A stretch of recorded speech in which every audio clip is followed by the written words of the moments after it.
Il est des vérités spirituelles si puissantes qu'elles bouleversent notre manière même de nous approcher de Dieu. Des vérités capables de libérer la foi, de guérir l'âme et de transformer radicalement la relation du croyant avec le ciel.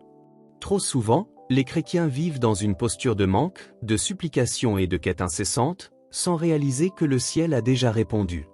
Le message que l'apôtre Paul nous révèle ici n'est pas une simple prière parmi d'autres. C'est une clé spirituelle majeure, une révélation destinée à faire passer le peuple de Dieu de la mendicité spirituelle à la pleine conscience de son héritage en Christ.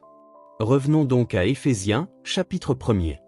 L'apôtre Paul y élève une prière, mais la manière dont il s'adresse à Dieu est radicalement différente de celle adoptée par la majorité des croyants. Là où beaucoup s'approchent de Dieu comme des nécessiteux, convaincus de ne rien posséder, suppliant le Seigneur d'intervenir, de guérir, d'agir ou de donner, Paul emprunte une voie totalement opposée. Il ne prie pas à partir du manque, mais à partir de la plénitude. Il ne demande pas à Dieu de faire quelque chose qu'il n'aurait pas encore fait, il proclame ce que Dieu a déjà accompli. Dans Éphésiens 1, verset 3, Paul déclare avec une autorité spirituelle remarquable, « Dieu nous a bénis de toute bénédiction spirituelle dans les lieux célestes en Christ. » Cette affirmation est d'une profondeur extraordinaire. Pourtant, combien de fois entend-on encore des croyants dire, « S'il te plaît, bénis-moi » ? Avec le temps, cette réalité devient si claire que l'on en vient à répondre, « Comment pourrais-je te donner ce que Dieu t'a déjà donné ? Tu es déjà béni. » Certes, beaucoup reconnaissent cette vérité intellectuellement, mais continuent malgré tout à rechercher une bénédiction comme si elle leur manquait encore. Si seulement les croyants prenaient pleinement conscience de l'étendue de ce qu'ils possèdent déjà en Christ. Une grande partie du ministère chrétien aujourd'hui converge vers cette même révélation. Esprit, âme et corps sont concernés par l'œuvre achevée de Dieu. Ce message n'est pas isolé, il traverse l'Écriture et se répète sous différentes formes. Tu es déjà béni de toute bénédiction spirituelle. Le texte original grec est sans ambiguïté. Le mot « tout » signifie littéralement « sans exception ». Il n'existe donc rien de plus à recevoir dans le domaine spirituel. Rien n'a été oublié, rien n'a été retenu. Tout a été accordé. Cette vérité, à elle seule, pourrait nourrir des heures d'enseignement tant elle est riche et transformatrice. Pourtant, Paul ne s'arrête pas là. À partir du verset 15, il poursuit sa prière, non pour demander à Dieu de bénir davantage, mais pour que les croyants reçoivent une révélation profonde de ce qu'ils possèdent déjà. Sa prière n'est pas une demande de dons supplémentaires, mais une supplication pour l'ouverture des yeux du cœur, afin que chacun comprenne l'espérance de son appel, la richesse de son héritage et la grandeur de la puissance qui est déjà à l'œuvre en ceux qui croient. Ainsi, le message est clair, le problème n'est pas l'absence de bénédiction, mais l'ignorance de celles qui ont déjà été accordées. Lorsque cette révélation s'ancre dans le cœur du croyant, sa manière de prier change, sa foi s'élève et sa vie spirituelle entre dans une dimension nouvelle, fondée non sur la supplication, mais sur la reconnaissance, l'assurance et la communion avec un Dieu qui a tout donné en Christ. C'est pourquoi, moi aussi, depuis que j'ai entendu parler de votre foi dans le Seigneur Jésus et de votre amour pour tous les saints, je ne cesse de rendre grâce pour vous, faisant mention de vous dans mes prières. Et remarquez bien ce pourquoi Paul prie. Il demande que le Dieu de notre Seigneur Jésus-Christ, le Père de gloire, vous donne un esprit de sagesse et de révélation dans la connaissance de lui, qu'il éclaire les yeux de votre intelligence afin que vous sachiez quelle est l'espérance qui s'attache à son appel, quelles sont les richesses de la gloire de son héritage dans les saints. Ces versets sont d'une richesse incroyable, chaque expression mérite qu'on s'y arrête longuement tant la profondeur spirituelle y est immense. Je pourrais m'attarder sur chaque mot, mais je veux aller plus loin, tout en vous encourageant vivement à y réfléchir personnellement. Lorsque j'ai commencé ma marche avec le Seigneur, il y avait 2 prières dans l'épître aux Éphésiens que je priais régulièrement, celle du chapitre 1 et celle du chapitre 3. Quand j'étais encore très jeune dans la foi, je les priais chaque jour en y insérant simplement mon nom, en disant « Je prie que Dieu donne à Andrew un esprit de sagesse et de révélation dans la connaissance de lui ». Ces prières sont sûres, car elles sont fondées sur la parole de Dieu elle-même.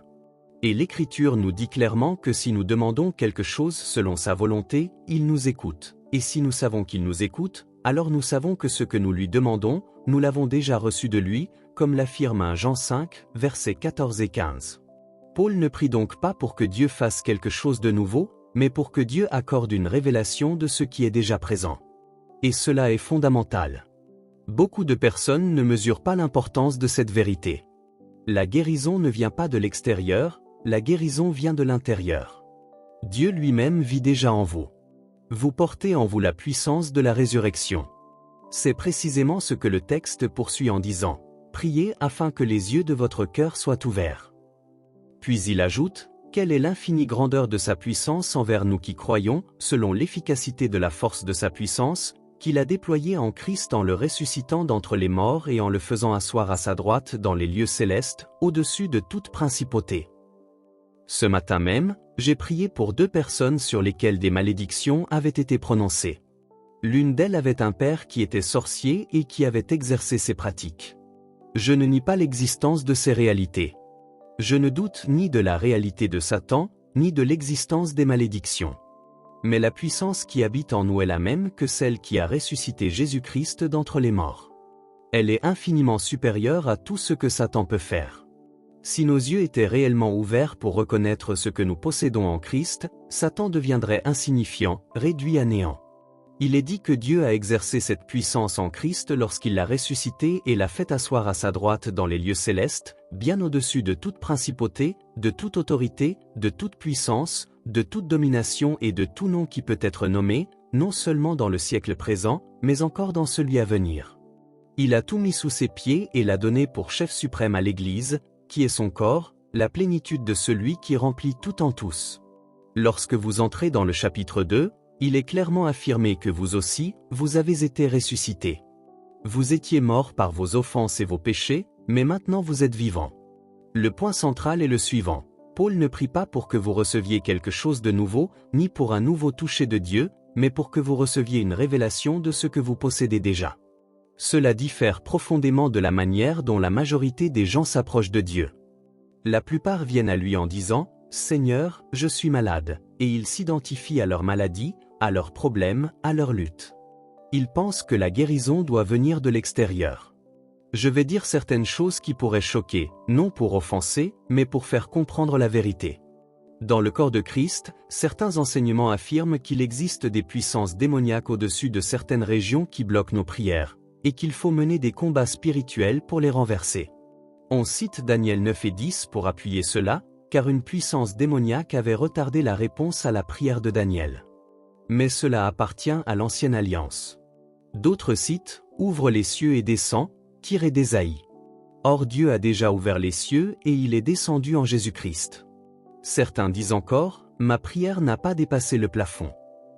Vous n'avez pas besoin que votre prière dépasse votre nez, car Dieu est ici même. Il habite en vous. Cette idée que le diable bloque nos prières n'a de pouvoir que parce que les gens y croient. Si vous acceptez les mensonges de Satan et vous y soumettez, alors il peut vous influencer. Mais la puissance de la résurrection de Jésus-Christ demeure en vous. La puissance nécessaire pour ressusciter Jésus d'entre les morts est infiniment supérieure à toute la puissance que Satan peut exercer. Satan possède une certaine forme de pouvoir, mais son pouvoir repose sur la tromperie. Il ne peut rien faire sans votre consentement. Cela ne signifie pas que vous demandiez volontairement la maladie ou la défaite, mais que vous consentiez par des pensées erronées, en croyant que vous n'êtes qu'humain, que certaines maladies sont incurables. Ces pensées sont fausses. Vous n'êtes pas seulement humain. Une partie de vous est entièrement remplie du Saint-Esprit. Vous êtes une nouvelle création, et vous portez en vous la puissance surnaturelle de Dieu. Il n'existe aucune maladie qui puisse se dresser contre vous sans que vous ayez autorité sur elle. Vous possédez la même puissance qui a ressuscité Jésus-Christ d'entre les morts. Cette puissance est plus grande encore que celle déployée lors de la création, car lors de la création il n'y avait aucune résistance, tandis que lors de la résurrection, tout l'enfer s'est opposé, et Christ a triomphé. Et cette même puissance vit en vous. Dieu a fait de vous le corps de Christ et a placé Satan sous vos pieds. Même le plus faible des saints dans le royaume de Dieu est plus grand que Jean-Baptiste, pourtant le plus grand homme né de femme sous l'ancienne alliance. Vous avez en vous cette puissance de résurrection. Beaucoup ont du mal à l'accepter parce qu'ils se regardent dans le miroir, observent leurs émotions ou leur corps. Mais cette puissance n'est pas dans le domaine émotionnel ni physique, elle est dans l'esprit. Dans l'esprit, vous êtes identique à Jésus-Christ. Comme il est, ainsi êtes-vous dans ce monde. Si vous recevez une révélation de ce qui est en vous, vous ne viendrez plus vers Dieu en disant « Seigneur, guéris-moi ». L'Écriture déclare que par ces meurtrissures, vous avez été guéris. C'est une œuvre déjà accomplie. Lorsque vous êtes né de nouveau, la puissance de la résurrection est venue habiter en vous. Il ne s'agit pas de supplier Dieu de faire quelque chose de nouveau, mais de puiser dans ce que vous possédez déjà. La plupart des gens ne vivent pas cette réalité. Ils s'identifient à leur maladie plutôt qu'à leur identité en Christ. Les guérisons dans les évangiles sont merveilleuses, mais les personnes qui s'approchaient de Jésus vivaient encore sous l'ancienne alliance. Elles n'avaient pas encore Dieu demeurant en elles. Aujourd'hui, Dieu a déjà parlé. Il a déjà révélé sa volonté. Il ne s'agit plus de demander si Dieu veut guérir, mais de croire et de marcher dans la révélation de ce qui a été accompli. Jésus lui-même, bien qu'étant Dieu, a vécu sur cette terre comme un homme, opérant par la foi, parlant avec autorité et commandant aux situations de changer. C'est de cette même manière que nous sommes appelés à vivre, non dans la mendicité spirituelle, mais dans la révélation et l'exercice de la puissance de Dieu qui demeure en nous. C'est ainsi que nous sommes appelés à fonctionner, comme Jésus, parce que Jésus vit désormais en nous. Nous devons exercer notre autorité et parler à la maladie, au lieu de venir dire « Seigneur, si tu le veux, tu peux me guérir » ou encore « Seigneur, parle seulement une parole, fais quelque chose ». De la même manière que cette femme dans l'évangile de Marc, au chapitre 5 ou 6, qui disait « Si je peux seulement toucher le bord de son vêtement ». Il y a certes de grandes leçons à tirer de ce récit, la persévérance, le fait d'entendre la parole, car la foi vient de ce que l'on entend, et de mettre cette foi en action, car la foi sans les œuvres est morte. Il y a beaucoup de vérité à apprendre de cet épisode. Mais nous ne pouvons pas nous approcher de Dieu de la même manière que cette femme, parce qu'elle n'avait pas Dieu demeurant en elle. Elle n'était pas née de nouveau. Elle devait donc venir et toucher le vêtement de Jésus. Vous n'avez pas besoin de toucher le bord du vêtement de Jésus. Vous n'avez pas nécessairement besoin que quelqu'un d'autre prie pour vous. Cela dit, Dieu utilise aussi ses moyens pour nous servir. Si la seule manière de recevoir de Dieu consistait à recevoir directement par la révélation, par la compréhension de ce que nous possédons déjà, et par la foi exercée personnellement, alors cela prendrait du temps. Renouveler son intelligence, faire grandir sa foi, mûrir spirituellement demande du temps. Or certaines personnes reçoivent un diagnostic de mort et n'ont pas ce temps. Elles viennent de naître de nouveau et n'ont pas une année entière pour grandir dans la foi. C'est pourquoi Dieu a donné des dons particuliers au corps de Christ. Ainsi, il est possible de recevoir une guérison par la foi de quelqu'un d'autre. Ce n'est pas exclusivement la foi de cette personne, mais cela demande beaucoup moins de foi de votre part lorsque vous recevez au travers d'un don de guérison ou d'opération de miracle. Dieu a donc établi des dons spécifiques dans l'Église.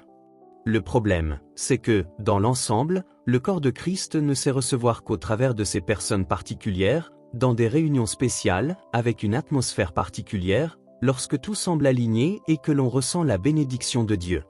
Pour beaucoup, c'est la seule manière de recevoir. Ils ne savent pas recevoir directement. Et je ne critique pas cela. Il n'existe pas de mauvaise manière d'être guéri. Certains ont réellement besoin que d'autres se tiennent avec eux et leur imposent les mains, et je ne cherche absolument pas à décourager cela. Nous avons déjà vu de grands miracles se produire de cette manière. Mais ce que je dis, c'est que l'objectif ultime est d'obtenir la révélation que la puissance de la résurrection de Dieu habite déjà en vous. Vous n'avez pas besoin de demander à Dieu de faire quelque chose pour vous, il l'a déjà fait. Comme cela a été souligné avec force dans l'épître à Philémon, la communication de votre foi devient efficace par la reconnaissance de tout le bien qui est en vous. Vous avez déjà reçu la guérison. Vous possédez la puissance qui ressuscite les morts. Il vous suffit de la reconnaître, d'apprendre à la libérer et à la faire jaillir. Il est bien plus facile de libérer quelque chose que l'on possède déjà que d'essayer d'obtenir quelque chose que l'on n'a pas. Lorsque vous dites « je serai guéri », cela contient déjà une part de doute, car vous reconnaissez que vous ne l'avez pas encore. Mais lorsque vous dites « je l'ai », personne ne peut vous empêcher d'être là où vous êtes déjà. On ne peut pas vous enlever ce que vous possédez déjà. C'est exactement la raison pour laquelle beaucoup luttent intérieurement lorsqu'ils déclarent être guéris. Ils attendent de le ressentir, de le voir, ou qu'un médecin le confirme. Ils marchent alors par la vue et non par la foi. Tout cela vient du fait qu'ils ne comprennent pas encore qu'ils possèdent déjà la puissance de la résurrection en eux. Dans ce sens, beaucoup de croyants s'approchent encore de Dieu comme sous l'ancienne alliance, ou comme les personnes des évangiles qui n'étaient pas encore nées de nouveau. À cette époque, il était approprié de dire « Seigneur, envoie ta parole » ou « Si je peux toucher le bord de ton vêtement » ou encore « Si c'est ta volonté ». Mais aujourd'hui, puisque nous sommes nés de nouveau, la puissance de résurrection de Jésus-Christ habite en nous. Nous ne sommes plus appelés à nous présenter devant Dieu comme si nous n'avions rien, comme si nous ne pouvions rien faire. Jésus a donné à ses disciples autorité sur toute maladie et toute infirmité, et il leur a commandé de guérir les malades. Il ne leur a pas demandé de prier pour les malades, mais de les guérir. Il y a une différence. Pourtant, beaucoup de chrétiens prient encore de manière craintive, disant « Seigneur, nous ne sommes rien, nous ne pouvons rien faire, mais toi tu peux tout. Étends ta main et guéris cette personne. » En faisant cela, il nie implicitement ce que le Nouveau Testament affirme. Le même esprit qui a ressuscité Jésus-Christ d'entre les morts habite en eux. Dieu nous a donné autorité sur la maladie et sur la souffrance. L'une des premières choses à faire est de cesser d'attendre que la guérison vienne de l'extérieur. Elle vient de l'intérieur. Elle doit être libérée. Et tout commence par la reconnaissance de ce que vous possédez en Christ. Tant que vous ne croyez pas que cette puissance est déjà en vous, rien ne fonctionnera réellement. Lorsque j'ai reçu cette révélation pour la première fois, je n'avais jamais entendu parler des grands enseignants de la foi.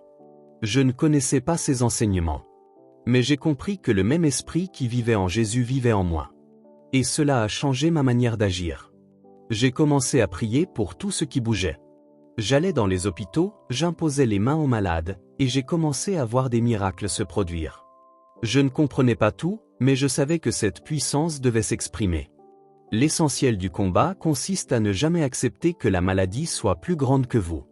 La maladie n'est rien comparé à la puissance de la résurrection qui habite en vous. Certaines personnes magnifient leurs problèmes, étudient leur maladie, se focalisent sur les symptômes, et plus elles y pensent, plus cela devient réel à leurs yeux. Au lieu de cela, il faut apprendre à contempler ce que Jésus a accompli et à reconnaître la grandeur de la puissance de Dieu. Lorsque vous parlez à votre problème, vous agissez selon l'enseignement de Jésus. Il a déclaré que si quelqu'un parle à la montagne et ne doute pas dans son cœur, mais croit que ce qu'il dit arrive, il verra s'accomplir ce qu'il a déclaré. La montagne représente le problème. Il ne s'agit pas de parler à Dieu de votre problème, mais de parler à votre problème avec l'autorité que Dieu vous a donnée. La vie et la mort sont au pouvoir de la langue. Votre corps vous parle constamment, mais vous devez lui répondre par la foi. Vous devez déclarer la vérité spirituelle, non pour nier la réalité naturelle, mais pour affirmer que la puissance qui est en vous est supérieure à toute réalité naturelle. Vous êtes un être spirituel, porteur d'une puissance spirituelle, et vous êtes appelé à parler selon cette foi. Lorsque cette révélation s'ancre profondément en vous, la maladie perd son importance, Satan est réduit à néant, et la victoire devient une réalité tangible. C'est là que commence une vie chrétienne victorieuse, fondée non sur la peur ou la supplication, mais sur l'autorité, la foi et la révélation de ce que Dieu a déjà placé en vous. C'est ainsi que nous sommes appelés à fonctionner, comme Jésus, parce que Jésus vit désormais en nous. Nous devons exercer notre autorité et parler à la maladie, au lieu de venir dire « Seigneur, si tu le veux, tu peux me guérir » ou encore « Seigneur, parle seulement une parole, fais quelque chose ». De la même manière que cette femme dans l'évangile de Marc, au chapitre 5 ou 6, qui disait « Si je peux seulement toucher le bord de son vêtement ». Il y a certes de grandes leçons à tirer de ce récit, la persévérance, le fait d'entendre la parole, car la foi vient de ce que l'on entend, et de mettre cette foi en action, car la foi sans les œuvres est morte. Il y a beaucoup de vérité à apprendre de cet épisode. Mais nous ne pouvons pas nous approcher de Dieu de la même manière que cette femme, parce qu'elle n'avait pas Dieu demeurant en elle. Elle n'était pas née de nouveau. Elle devait donc venir et toucher le vêtement de Jésus. Vous n'avez pas besoin de toucher le bord du vêtement de Jésus. Vous n'avez pas nécessairement besoin que quelqu'un d'autre prie pour vous. Cela dit, Dieu utilise aussi ses moyens pour nous servir. Si la seule manière de recevoir de Dieu consistait à recevoir directement par la révélation, par la compréhension de ce que nous possédons déjà, et par la foi exercée personnellement, alors cela prendrait du temps. Renouveler son intelligence, faire grandir sa foi, mûrir spirituellement demande du temps. Or certaines personnes reçoivent un diagnostic de mort et n'ont pas ce temps. Elles viennent de naître de nouveau et n'ont pas une année entière pour grandir dans la foi. C'est pourquoi Dieu a donné des dons particuliers au corps de Christ. Ainsi, il est possible de recevoir une guérison par la foi de quelqu'un d'autre. Ce n'est pas exclusivement la foi de cette personne, mais cela demande beaucoup moins de foi de votre part lorsque vous recevez au travers d'un don de guérison ou d'opération de miracle. Dieu a donc établi des dons spécifiques dans l'Église. Le problème, c'est que, dans l'ensemble, le corps de Christ ne sait recevoir qu'au travers de ces personnes particulières, dans des réunions spéciales, avec une atmosphère particulière, lorsque tout semble aligné et que l'on ressent la bénédiction de Dieu. Pour beaucoup, c'est la seule manière de recevoir. Ils ne savent pas recevoir directement. Et je ne critique pas cela. Il n'existe pas de mauvaise manière d'être guéri.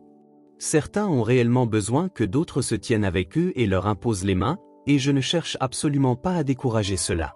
Nous avons déjà vu de grands miracles se produire de cette manière.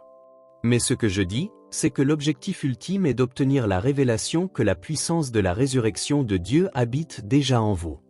Vous n'avez pas besoin de demander à Dieu de faire quelque chose pour vous, il l'a déjà fait. Comme cela a été souligné avec force dans l'épître à Philémon, la communication de votre foi devient efficace par la reconnaissance de tout le bien qui est en vous. Vous avez déjà reçu la guérison. Vous possédez la puissance qui ressuscite les morts. Il vous suffit de la reconnaître, d'apprendre à la libérer et à la faire jaillir. Il est bien plus facile de libérer quelque chose que l'on possède déjà que d'essayer d'obtenir quelque chose que l'on n'a pas. Lorsque vous dites « je serai guéri », cela contient déjà une part de doute, car vous reconnaissez que vous ne l'avez pas encore. Mais lorsque vous dites « je l'ai », personne ne peut vous empêcher d'être là où vous êtes déjà. On ne peut pas vous enlever ce que vous possédez déjà. C'est exactement la raison pour laquelle beaucoup luttent intérieurement lorsqu'ils déclarent être guéris, ils attendent de le ressentir, de le voir, ou qu'un médecin le confirme. Ils marchent alors par la vue et non par la foi. Tout cela vient du fait qu'ils ne comprennent pas encore qu'ils possèdent déjà la puissance de la résurrection en eux. Dans ce sens, beaucoup de croyants s'approchent encore de Dieu comme sous l'Ancienne Alliance, ou comme les personnes des évangiles qui n'étaient pas encore nées de nouveau. À cette époque, il était approprié de dire « Seigneur, envoie ta parole » ou « Si je peux toucher le bord de ton vêtement » ou encore « Si c'est ta volonté ». Mais aujourd'hui, puisque nous sommes nés de nouveau, la puissance de résurrection de Jésus-Christ habite en nous. Nous ne sommes plus appelés à nous présenter devant Dieu comme si nous n'avions rien, comme si nous ne pouvions rien faire. Jésus a donné à ses disciples autorité sur toute maladie et toute infirmité, et il leur a commandé de guérir les malades. Il ne leur a pas demandé de prier pour les malades, mais de les guérir. Il y a une différence. Pourtant, beaucoup de chrétiens prient encore de manière craintive, disant « Seigneur, nous ne sommes rien, nous ne pouvons rien faire, mais toi tu peux tout. Étends ta main et guéris cette personne. » En faisant cela, il nie implicitement ce que le Nouveau Testament affirme. Le même esprit qui a ressuscité Jésus-Christ d'entre les morts habite en eux. Dieu nous a donné autorité sur la maladie et sur la souffrance. L'une des premières choses à faire est de cesser d'attendre que la guérison vienne de l'extérieur. Elle vient de l'intérieur. Elle doit être libérée. Et tout commence par la reconnaissance de ce que vous possédez en Christ. Tant que vous ne croyez pas que cette puissance est déjà en vous, rien ne fonctionnera réellement. Lorsque j'ai reçu cette révélation pour la première fois, je n'avais jamais entendu parler des grands enseignants de la foi. Je ne connaissais pas ces enseignements. Mais j'ai compris que le même esprit qui vivait en Jésus vivait en moi. Et cela a changé ma manière d'agir. J'ai commencé à prier pour tout ce qui bougeait. J'allais dans les hôpitaux, j'imposais les mains aux malades, et j'ai commencé à voir des miracles se produire. Je ne comprenais pas tout, mais je savais que cette puissance devait s'exprimer. L'essentiel du combat consiste à ne jamais accepter que la maladie soit plus grande que vous. La maladie n'est rien comparée à la puissance de la résurrection qui habite en vous. Certaines personnes magnifient leurs problèmes, étudient leur maladie, se focalisent sur les symptômes, et plus elles y pensent, plus cela devient réel à leurs yeux. Au lieu de cela, il faut apprendre à contempler ce que Jésus a accompli et à reconnaître la grandeur de la puissance de Dieu. Lorsque vous parlez à votre problème, vous agissez selon l'enseignement de Jésus. Il a déclaré que si quelqu'un parle à la montagne et ne doute pas dans son cœur, mais croit que ce qu'il dit arrive, il verra s'accomplir ce qu'il a déclaré. La montagne représente le problème. Il ne s'agit pas de parler à Dieu de votre problème, mais de parler à votre problème avec l'autorité que Dieu vous a donnée. La vie et la mort sont au pouvoir de la langue. Votre corps vous parle constamment, mais vous devez lui répondre par la foi. Vous devez déclarer la vérité spirituelle, non pour nier la réalité naturelle, mais pour affirmer que la puissance qui est en vous est supérieure à toute réalité naturelle. Vous êtes un être spirituel, porteur d'une puissance spirituelle, et vous êtes appelé à parler selon cette foi. Lorsque cette révélation s'ancre profondément en vous, la maladie perd son importance, Satan est réduit à néant, et la victoire devient une réalité tangible. C'est là que commence une vie chrétienne victorieuse, fondée non sur la peur ou la supplication, mais sur l'autorité, la foi et la révélation de ce que Dieu a déjà placé en vous. La sensation de brûlure est revenue. Elle me dit alors, mais j'ai encore une brûlure dans le dos, juste ici, au niveau de la taille. Pourquoi est-ce que ça brûle encore? Je lui ai répondu, tu ne m'as pas dit que tu avais une brûlure, tu m'as parlé de douleur. Je n'ai pas parlé à la brûlure. Alors j'ai prié, j'ai parlé avec autorité et j'ai dit, brûlure, au nom de Jésus, je t'ordonne de partir. Et la brûlure est partie. Nous avons alors loué Dieu pendant un moment. Ensuite, je lui ai expliqué Marc 11 verset 23 et je lui ai dit, si jamais une autre douleur revient, ce n'est pas parce que tu n'as pas été guéri, ni parce que tu as perdu ta guérison. C'est exactement comme le diable, il frappe à la porte. Il sait que lorsque je parle, je crois ce que je dis. Il a dû fuir parce que je lui ai résisté. Mais il reviendra frapper à la porte. Il se peut que tu ressentes à nouveau une douleur ou une brûlure, mais cela ne signifie pas que tu as tout perdu et que tu dois être guéri une seconde fois. Tu dois simplement lui parler, faire exactement ce que j'ai fait, lui ordonner de partir, et il s'en ira. J'ai passé environ 20 minutes à lui enseigner ces vérités. Puis elle s'est préparée à partir. Elle a posé sa main sur la poignée de la porte, s'est figée, a regardé par-dessus son épaule et a dit, la brûlure est revenue. Je lui ai répondu, je t'ai enseigné quoi faire, alors cette fois, je vais te laisser prier. Nous nous sommes tenus par la main et je lui ai dit, prie. Cette femme a prié, et presque mot pour mot, voici ce qu'elle a dit. Père, je te remercie parce que c'est ta volonté de me guérir.